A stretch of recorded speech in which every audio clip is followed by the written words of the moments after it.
મુખ્ય પરીક્ષાની તૈયારી કરી રહેલા ટાટના ભાવિ શિક્ષક મિત્રો, આજે આપણે નિબંધ સ્વરૂપે ફ્રી સિરીઝની અંદર લઈને આવેલા છીએ નવી રાષ્ટ્રીય શિક્ષણ નીતિ 2020.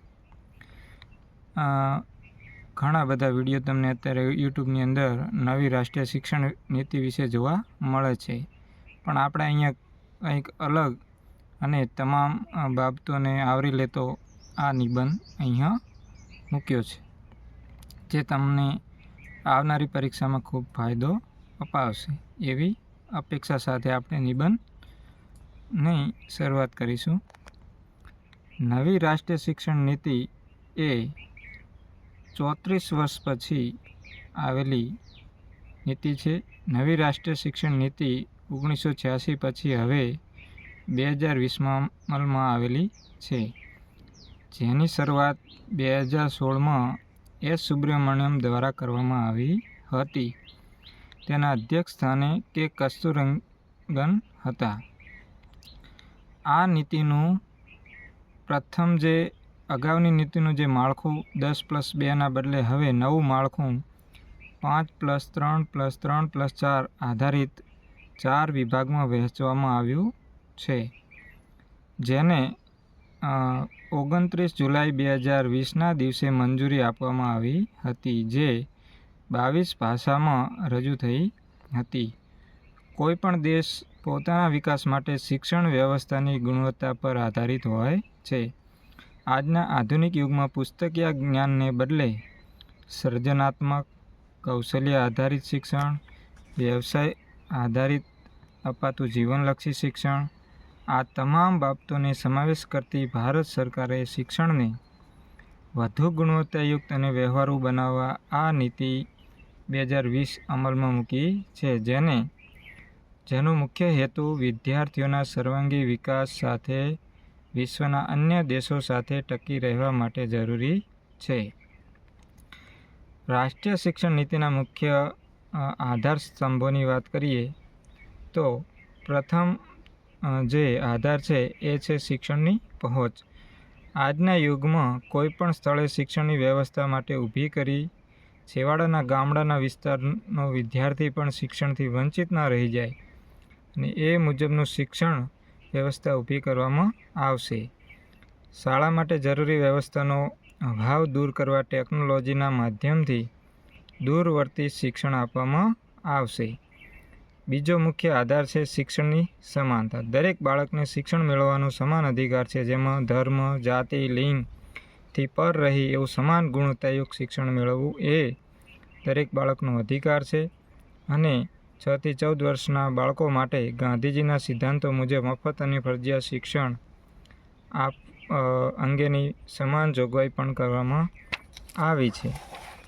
આ સિવાય વધુમાં વાત કરીએ તો સિદ્ધાંત નંબર શિક્ષણથી વંચિત રહેલા બાળકો માટે વાંચન, લેખન, ગણન શીખવા માટે નિપુણ ભારત અંતર્ગત પણ શિક્ષણ આપવાની વાત નવી શિક્ષણ નીતિ કરે છે. આમ વિવિધ પદ્ધતિઓ દ્વારા શિક્ષણની સમાનતા સાથે શિક્ષણ મળે એવા પ્રયત્નો સરકાર દ્વારા પણ કરવામાં આવી રહ્યા છે. ત્રીજો સિદ્ધાંત જોઈએ તો શિક્ષણની ગુણવત્તા. આધુનિક શિક્ષણમાં ડિજિટલ શિક્ષણ મેળવી પોતાનું જીવન સફળ બને તે માટે વ્યવસાયલક્ષી શિક્ષણ આપવું અનિવાર્ય છે, કારણ કે ટેકનિકલ યુગમાં આપેલું શિક્ષણ તેના ભવિષ્યનું નિર્માણ કરે છે. શિક્ષણની ગુણવત્તા અને ભૌતિક સુવિધાના સ્વરૂપે જ્ઞાનકુંજ પ્રોજેક્ટ દ્વારા શાળાઓમાં smart board, tablet, wifi, computer, projector પણ ઉપલબ્ધ કરવામાં આવ્યા છે, જેના થકી બાળક તેનો લાભ લઈ શકે છે. આના દ્વારા બાળકનો સર્વાંગી વિકાસ તેના શરૂઆતના શિક્ષણથી જ થાય છે. ચોથો મુખ્ય આધાર સ્તંભ છે સસ્તું શિક્ષણ. તમામ શાળાઓમાં મફત અને ફરજિયાત શિક્ષણ આપવામાં આવી રહ્યું છે, જેમાં સરકારે નમો લક્ષ્મી, નમો સરસ્વતી, જ્ઞાન સેતુ, જ્ઞાન સાધના, વહાલી દીકરી, સાયકલ સહાય યોજના અંતર્ગત વિવિધ સહાય દ્વારા શિક્ષણને સસ્તું બનાવવાના ભાગરૂપે શિક્ષણથી વંચિત રહી જતા બાળકો માટે પણ શિક્ષણ મેળવી શકે બાબતે રાષ્ટ્રીય શિક્ષણ નીતિમાં વધુ ભાર આપવામાં આવ્યો છે, જ્યાંથી ગરીબી પણ દૂર થઈ શકે. પાંચમો મુખ્ય સિદ્ધાંત છે જવાબદોહિતા.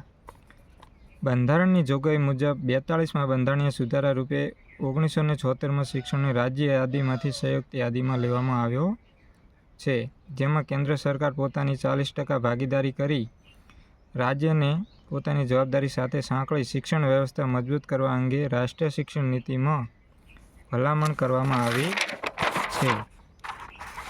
આ ઉપરાંત જોઈએ તો શિક્ષણના મુખ્ય ઉદ્દેશ્ય શું રહેલો છે રાષ્ટ્રીય શિક્ષણ નીતિની અંદર? તો શિક્ષણ નીતિ શિક્ષણ પ્રણાલીને આધુનિક રોજગારલક્ષી વૈશ્વિક સ્તરે ઉચ્ચ વ્યવસ્થા ઊભી કરવી તે છે.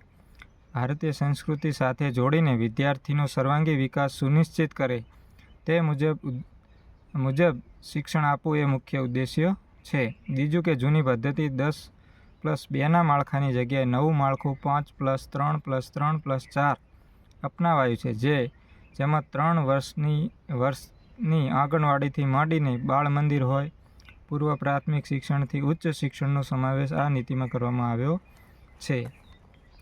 હવે રાષ્ટ્રીય શિક્ષણ નીતિના મુખ્ય સિદ્ધાંતો અને વિશેષતાઓ.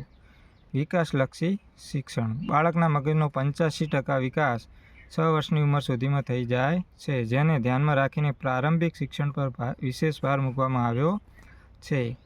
બીજું, વિષય પસંદગીની આઝાદી. ઉચ્ચ શિક્ષણ દરમિયાન વિદ્યાર્થીઓને વિજ્ઞાન સાથે કળા કે વાણિજ્ય જેવા વિષયો પોતાની રુચિ અનુસાર ભણી શકે તેનો ઉલ્લેખ કરવામાં આવ્યો છે. ત્રીજો મુખ્ય સિદ્ધાંત છે મૂલ્ય શિક્ષણ અને કૌશલ્ય વિકાસ. વિદ્યાર્થીઓને સૈદ્ધાંતિક જ્ઞાનની સાથે સાથે વોકેશનલ ટ્રેનિંગ એટલે વ્યવસાયલક્ષી શિક્ષણ જે અંતર્ગત 10 દિવસ વ્યવસાયલક્ષી બેગલેસ શિક્ષણની વાત કરવામાં આવી છે. આ ઉપરાંત તર્ક આધારિત કોયડા અને કોડિંગ જેવા કુશળતા શીખવવામાં આવશે. ચોથો મુખ્ય સિદ્ધાંત છે માતૃભાષામાં શિક્ષણની પ્રાથમિકતા અને એને મહત્ત્વ. પ્રાથમિક શિક્ષણ ગાંધી બાપુની ભલામણ મુજબ શક્ય હોય ત્યાં સુધી ઓછામાં ઓછું ધોરણ 5 અને વધુ શક્ય બને તો ધોરણ 8 સુધી આપવું જોઈએ. માતૃભાષા અથવા પ્રાદેશિક ભાષામાં આપેલ શિક્ષણ એ શિક્ષણ બાળકની સર્જનાત્મક કૌશલ્ય શક્તિને ખીલવે છે. આમ અંતમાં કહી શકીએ કે નવી શિક્ષણ નીતિ શિક્ષણને ગોખણપટ્ટીમાંથી મુક્ત કરીને સમજણ અને કૌશલ્ય આધારિત શિક્ષણ આપવાનું એક ક્રાંતિકારી પગલું છે, જે સર્જનાત્મક શક્તિ, કૌશલ્ય શક્તિ, વ્યવસાયલક્ષી શિક્ષણ, જેને જીવન ઉપયોગી અથવા રોજગારલક્ષી શિક્ષણ અને ટેકનોલોજીનો ઉપયોગ દ્વારા તે આત્મનિર્ભર અને નવા ભારતના નિર્માણમાં અત્યંત મહત્વપૂર્ણ સાબિત થશે. તો મિત્રો, આ વિડીયો તમને ગમ્યો હોય તો લાઈક અને સબસ્ક્રાઈબ કરજો, અને આવા જ વિડીયો આપણે મુખ્ય પરીક્ષા માટે ઉપયોગી છે તે આપતા રહીશું. કંઈક નવું આપવાનો આ પ્રયત્ન છે. તો જય હિન્દ, જય ભારત.